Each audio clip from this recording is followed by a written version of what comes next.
Yeah. Okay. Yeah. Cool. Cool. Right on. Welcome, Noah. How are Welcome. you? What's it like to be you today? Today. So it's actually very exciting to be me right now today. Partially because I'm on this Instagram live, so my nervous system is expressing a lot of symptoms of anxiety slash excitement. And I'm choosing to pivot it and say this is excitement instead of anxiety. Mm, So I notice it's a bit of a racing heart and a bit of mm, a held breath kind of thing. mm, But there is also a lot of excitement in my day today. I've been listening to an audio recording of my great grandmother's time when she was living in logging camps on Vancouver mm, Island here in mm, Canada. And I ate some honey and almonds, so it's pretty exciting here. Yeah. mm, mm. I love that. Yeah. And yeah, and thank you for sharing that what do you call it? That change of like rewording, reframing of nervous Yeah. system excitement and from anxiety to Yeah. excitement, or Yeah. yeah, the Yeah. story we tell. Yeah, that's Yeah. beautiful. Yeah, exactly, right? It took me quite a long time to really start to clarify that, I can understand that it's a bit of both, but that this feeling that I feel isn't always just fear or anxiety, that this also is the feeling of excitement and invigoration and aliveness, that this way in which our nervous systems activate um, can certainly sometimes be tied to unwanted past memories and experiences, but also it's tied to like that fundamental feeling of like arousal and aliveness. Mm, So mm. yeah, yeah, Oh yeah, I love that. When you say the word arousal and like just feeling, I can like almost feel in you something, and I can actually feel a lot of heat in the mm. top of my head, the neck. Almost like no, I'm too hot to wear all of this. Maybe I need All to of your take fabulous take off layers. some layers, even though it's cold here. Yeah, it's this Yeah, arousal getting to your system. yeah, yeah. But I mean, it's the excitement, the nervousness. I see Yeah. people like hi are joined. Hi Sid. Hi Christopher. Yes, hi Um, folks. I've never done a live before either, so yeah, there's some excitement, nervousness, whatever. Also like Yeah. liveness, whatever. We're always Yeah. live, so Yeah. It's yeah. true. Yeah. But also just so much excitement to be with you. It's always like I always have a lot of excitement when we're gonna connect. So Yeah, I feel the same way. I'm just sort of choosing right now to just like focus here and get used to sort of acclimatize myself to being live on the internet. Um, yeah. and so, Lauren, I also want to ask you, what's it like to be you today? Mm. Any things that wants to be shared right now? Yeah, yeah, yeah. Thank you. Um, yeah, besides the heat that I'm feeling, I've just gotten over COVID, which I didn't really think I had for a while because it was low level. Right. Um, but just spent the weekend in Abita Springs, which is a town north of here, but also out in the country. And Mm, I just had the most like nourishing, relaxing time away from technology and getting tied up to trees and um, like just being in a hot tub and sauna all day, yeah. crying a lot, laughing a Yeah. lot, eating really good food, and yeah, just like getting to spend time with nature too. So I feel Mm, like really nourished. I feel excited about my week and excited about what we're mm. doing, and yeah, some other like fun things coming up, but mostly like I also have my blanket that I've been really loving, and I'm just like Oh. really excited to be cozy inside tonight, and so I feel yeah really excited um, just to be back home too. Yeah. Yeah, yeah, that feeling of being able to like, go into a new space and learn about yourself and be yourself away from home and then that like joyful return back to center, to the cozy Yeah. blankets and your own bed, and all Yes. these other pieces of pleasure. Oh Oh yeah. man. Oh, I love my bed so much. Oh, it's like you just need to spend one night away, and you're like, ah, I love my bed. Yeah. Yeah. Yeah. Yeah, that's fantastic. Yeah. And so, our intention during this call is for us to talk a bit about what somatic sex education is And so I was thinking about your answer, like you explaining a bit about what it's like to be you right now. And I was feeling so much of the modality in your answer. I was feeling so Mm, much of like the way in which somatic sex education can be woven into our lives. And so I'm mm, curious to like, like bring that up in this conversation and see what shows up for you around like this experience you had of stepping away and going into this like this nature space and eating food and tending to yourself and then coming home. mm. How has somatic sex education informed this experience of who you've been for the last few days? Yeah, great question. That's like Yeah. really present to here and now too. Yeah, Mm-hmm. it's interesting, I really think that this work, this practice, which I like to really think of as a practice, has really challenged the enduring patterns that I had been cultured Mm-hmm. into. Mm-hmm. And also this place of like where expectation, where I had held certain expectations of myself and where I thought I had to meet them and where I pushed again, endured to get Right. there. Right. And like I went on this little trip with my sweetheart and we had a lot of big plans and also thought we'd do nothing. And there were Mm-hmm. times where what I wanted to do or we thought we were going to do didn't actually meet what was Right. going to happen or what happened. Actually, it's like, oh, I'm actually tired after an hour in the hot tub, or or doing this, being tied to a tree or whatever it was. It was just like, okay, so or oh, now like we're in the middle of a BDSM scene and someone gets hurt, like there's blood and someone's hurt by Yeah. accident. Okay, let's stop and attend to our bodies. And I think that the real like practice for me is like really feeling my into my body moment by moment what I Mm-hmm. need and want.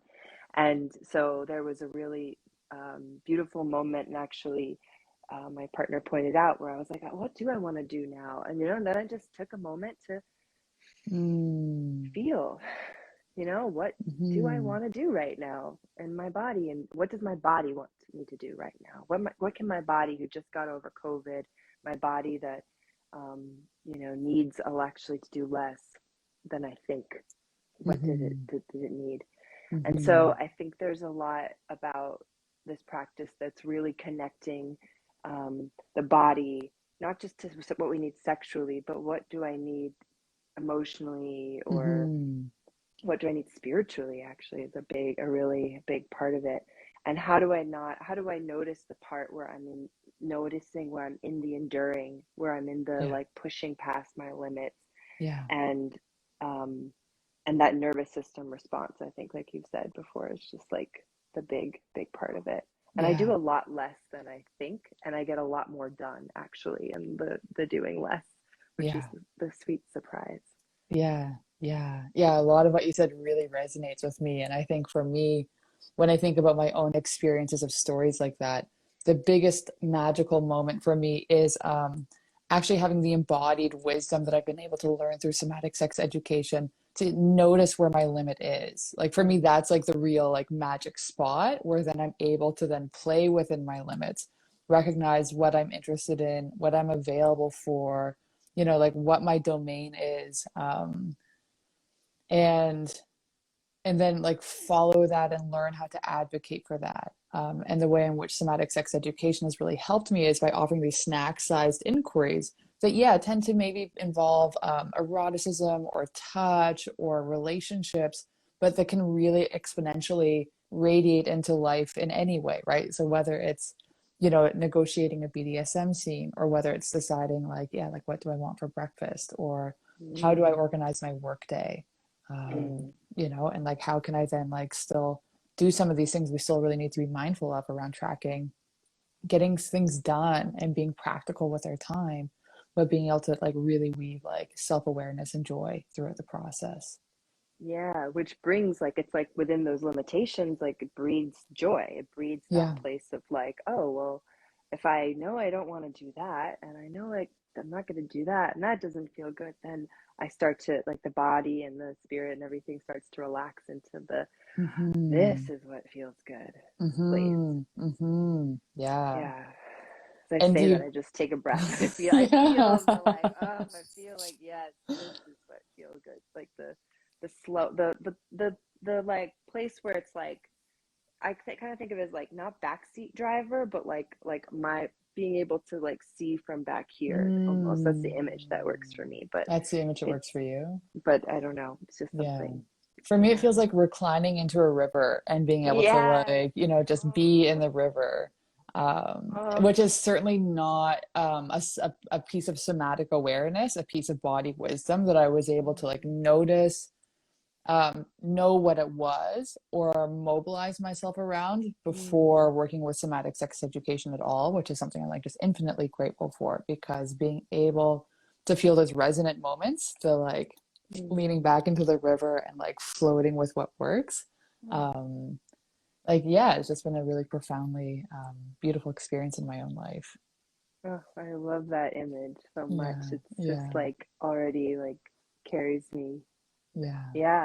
I'm curious, like hearing that, like how has somatic sex education changed your life? Or Mm. yeah, yeah, if that's not too big of a question. And take Yes. take take a snack sized bite, I'm going to take maybe, a snack yeah. size bite. Yeah. Well, like again, I feel like everything that I've already spoken to feels really applicable in this piece around Mm, just being able to identify these qualities of what it means to be alive, and what it means to like, mm, make decisions in an embodied way.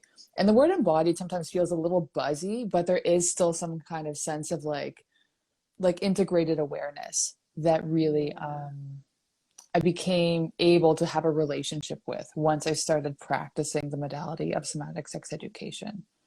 Mm, Um, and I think another way in which it changed my life is the way in which it really integrated this idea of being able to use joy and pleasure and eroticism and arousal as mobilizing forces in a healing journey. mm, mm. Um, I was speaking with, I just love that. yeah, That's like a beautiful sentence right there. Like yeah, especially like arousal is a motivating force, yeah. and yeah, in this journey. Wow. Oh, Yeah. yeah. Yeah. And that's how it feels, right? Like it also feels like a very big sentence, and it now sounds like this really profound thing. And it's not necessarily always a profound act, but just Mm, realizing that there are these wonderful tools that can be harnessed, to really affect the way in which I build a relationship with my body. mm, I was speaking years ago now with a trauma expert, and we were speaking about recovering from traumatic stress. And this person was saying that, yeah, oftentimes in traumatic stress recovery, professionals look to a standard of saying, okay, cool, like the client is no longer triggered. We've done our jobs. This person is no longer now affected by traumatic stress.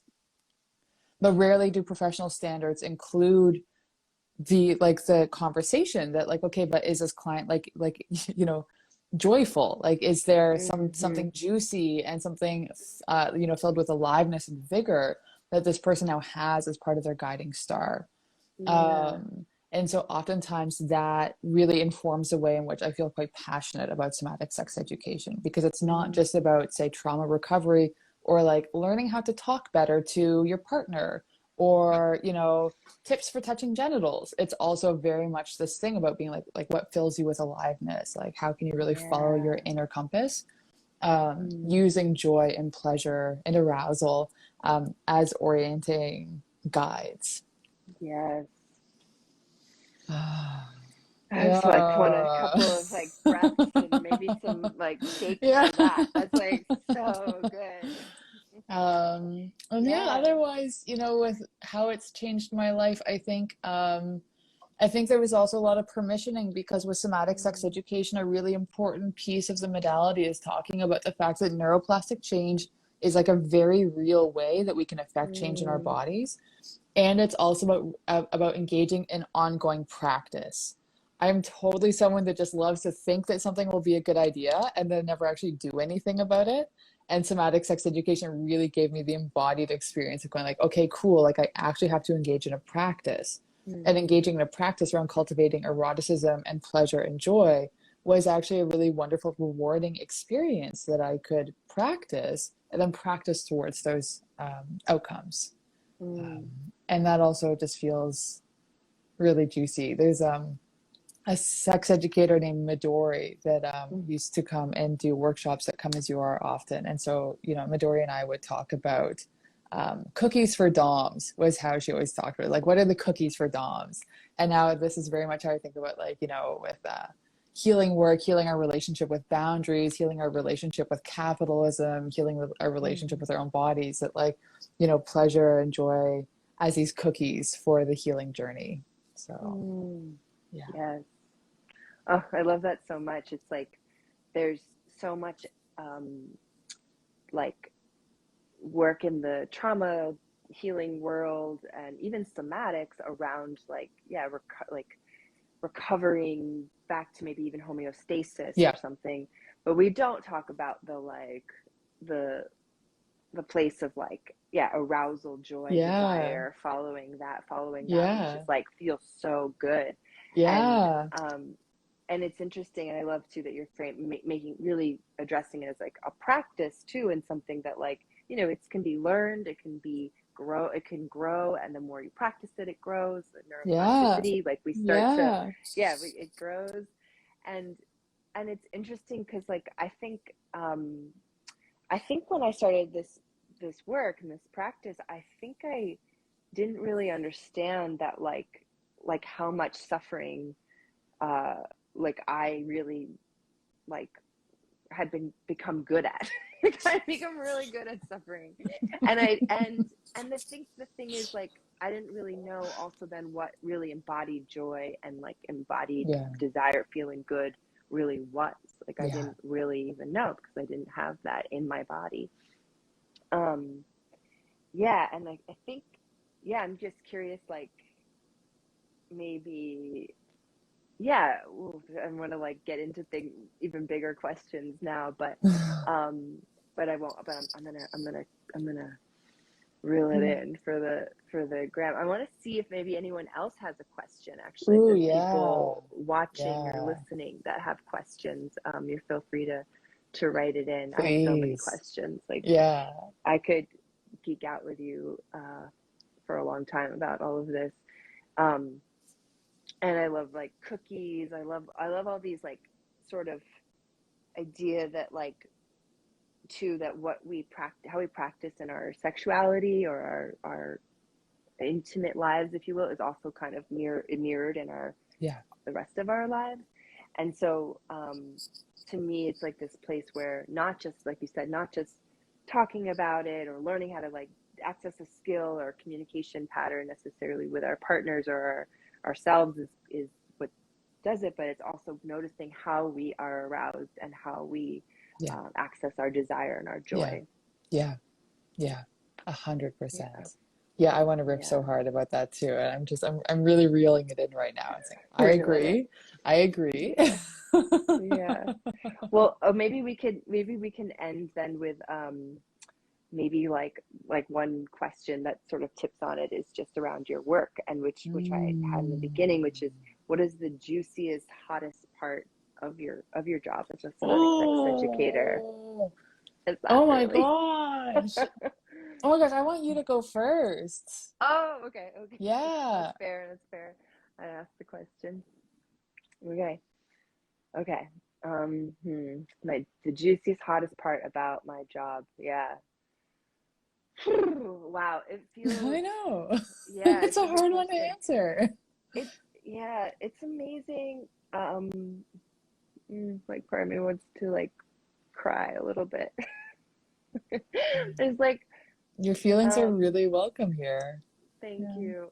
Yeah. Thank you. It's like, it's something around, I think, um, the permission giving that Mm. happens in this work um, that so many people aren't asked like the questions of like how would you like to be touched right now, Yeah. or you know, or how can this be better for you, Yeah. or even just giving someone permission to be in charge of their session and lead their session, and Yeah. or the type of touch that they want or need. And I think that is so beautiful when people open up to that permission. And Yeah. you know, what happens is like this unfolding and this like, ah, like it's like the skies opened up. We're like, Yeah. what? Yeah. And those moments are just like super beautiful to witness and get to help facilitate, for sure. Yeah. Mission, Yeah. yeah. Yeah, you're right. There is this like, and again, it's such a joyful part of somatic sex education as a modality, this idea of really ensuring that power is handed back to the client and saying like, yeah, Mm, like what would you like to see with your time? How would you like to be touched? You know, how would you like to see this session unfold? And yeah, that permissioning and co-creating a permissioning space um, is just unbelievable magic every single mm, time. I totally agree with you. And yeah. I agree in my own practice. The things that I've seen unfold as a result of just of creating that space of sex positive permission and touch Mm, positive permission is powerful. And I think that for me, the things that I find sort of juiciest and sexiest, I'm having a very hard time choosing just one. So first of all, great. I'm having a very hard time choosing just one. But I think the thing that feels juiciest and sexiest is literally seeing that when folks engage in that somatic adventure, Mm, that like seeing the way in which folks come home to themselves and just literally mm, watching this unwinding through the permission, this unwinding through the exploration, and through the like the organic journey of somatic inquiry to see folks just really like come into body wisdom and come into yeah, those feelings of aliveness and those feelings of like, oh gosh, you know, um, like having things land and feel centered and grounded in new and mm, powerful ways is just really like whenever it's happening, I'm always just like, oh my gosh. Um, mm, but it's all sexy, right? I feel like, you know, it's so sexy always just seeing the way that like artistry unfolds mm, and the way that eroticism unfolds and storytelling unfolds and mm, ancestral work unfolds and you know, just all these really important parts that show up in the work. It's always very mm. sexy. So, Yeah, all that yeah, mystery too. It really is like all of those things. Like, yeah, and yeah, like you said, ancestry and yeah, like someone, the home of someone's body. It is very deep yeah, to witness all yeah, of those things. Yeah. yeah, it truly Mm, is. mm, Yeah, yeah. Well, hi right Jess. Hi Steve. Hi Kay. Hi on. people. Yeah. Yeah. Mm, And so I'm curious because, you know, we have a workshop showing up in about a week or so now, which is quite yeah. exciting. And I'm curious for you because we've talked about the workshop before, but now that we're talking today about it, I remember you saying, "Oh, this is totally the workshop that I want to take right now," and I feel the exact same Mm, way. And so, with Weaving mm-hmm. Collective Joy, the workshop that we have upcoming in about a week, I'm curious if you would share a few words about like why you would want to attend this Mm, workshop right now. mm. Oh, thank you. That's a great question. Yeah. Love the questions.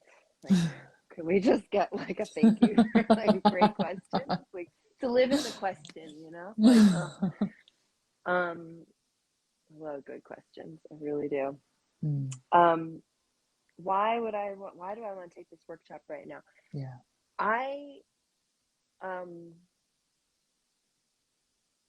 yeah, like I would say that I really like feel the necessity, especially in this like sort of new phase of pandemic life and winter, of like how much I need community to Hmm. remind me of all of the things that I Hmm. love and what joy, pleasure, like I need like communal erotic practice. I need like people around me who are like this joyful thing and that joyful Yeah. thing, and I need it to be like in a way that's not like, you know, I live in New Orleans and, you know, Bobancha here, we have Mardi Gras going on. It's like a party all the time. Hmm. That is a certain Hmm. type of joy that I do love sometimes, but I need also like the kind of nourishing joy that's like deeply felt in here, and it's not necessary, and it can still be up regulated, but it's not necessary. It's not it's sober. First of all, I need the Mm-hmm. sobriety. I need the Mm-hmm. um I need the creativity that comes in community with other people's, hearing about other people's joy and other Yeah. people's, I mean, not even just hearing, but seeing it and feeling it Yeah. viscerally, seeing other people's smiling faces, Yeah. feeling other people's like lights turn on and come on.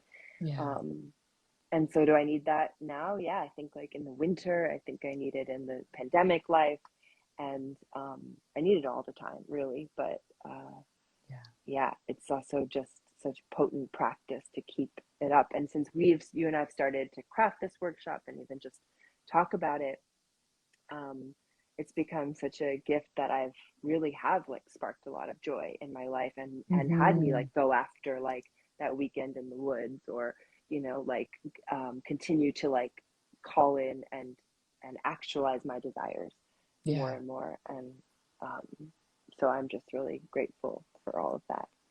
Yeah, I'm excited for whatever happens in the workshop. Me too. And I didn't understand that your weekend in the woods was partially part of the organic blossoming from the workshop process. That's really beautiful to Yeah, understand. Yeah. yeah, just really going for it. Like, I'm permission, right? Yeah. Permission's granted. So Yeah. Yeah. And it's interesting because when I saw that you were going and being offline for 2 days, I was like, oh, I want to do that. So it's really lovely, these ways in which things riff and evolve. And just hearing you talk today about this, kind of like, yeah, once we're done the workshop, I'm going to go and spend 2 days in the woods, totally, as part of this permissioning piece. And I think for yeah. me, as part of the riff on that is like, first of all, everything you said, totally, right? Like these spaces that for me I find grounding, spaces where yeah, like sober spaces where folks are like arriving with a shared intention and a shared Mm, energy are really important for me. And the other day on Instagram, there's someone that I followed that was speaking about the difference between being a space holder and a capacity holder. And so, space mm, holder is someone that like holds space so that we can be as we are. And a capacity holder is someone that can arrive and like help us sort of extend our limits a little further than we might otherwise. mm, And so in this example that they gave online was the idea that like if the ocean is really rough and you go in by yourself versus you go in with a friend, you might stay in the ocean for a little longer with that friend because you have that yeah. allyship. And I was thinking about in my own life right now, like I am a somatic sex educator. I have my practice, but I need people around me to also be in capacity holding relationships with me, Yeah. and to like dip into these practices of ensuring that we're cultivating joy as an ongoing process, not something to Mm, like schedule once in a while.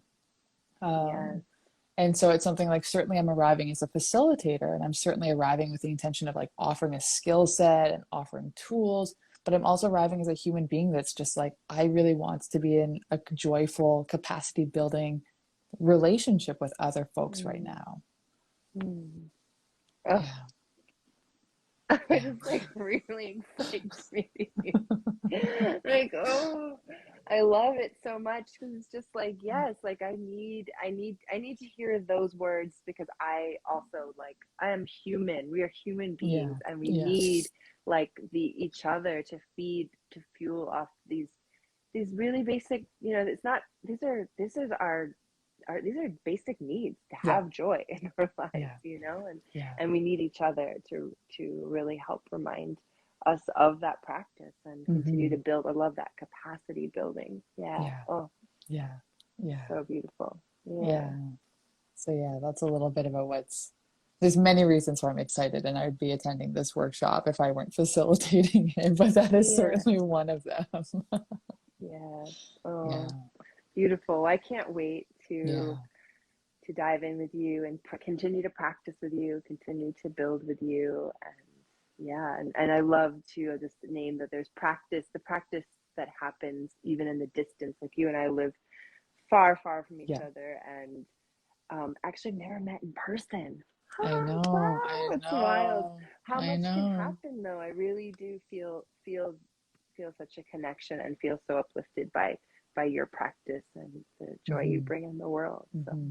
Yes, and I like thank you. I feel the exact same way. It is really exciting to have these relationships that we forge, in this case through the somatic sex education community and both being somatic sex educators, but the lovely ways in which, platforms like Instagram, platforms like the schools that we attend, the passions that we pursue, that we can find these folks that are either like capacity builders for us, or folks that just like cultivate what we find joy and aliveness in. So whether that's dance, whether it's, handiwork, whether it's ancestry work, whatever these things are, that we can find beautiful humans that like this help ring our own bells. So, yeah.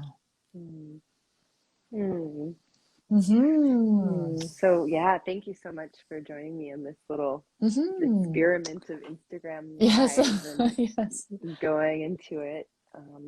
Shall we close and thank you all for coming Yeah. and Yeah. listening, and excited for any of you all who feel called to join us in our Yeah. workshop next Saturday.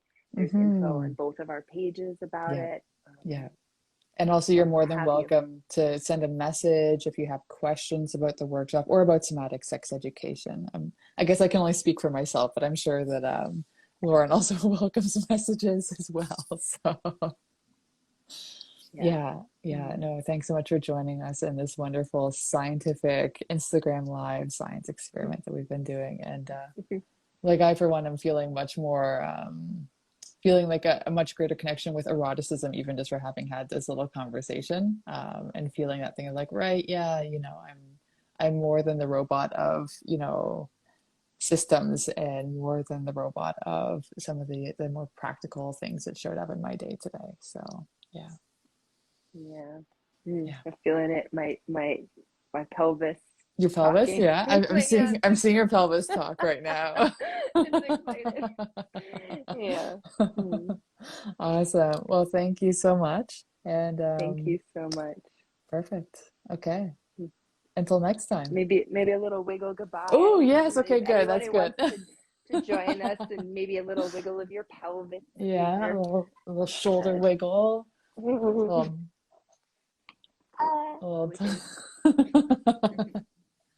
Awesome.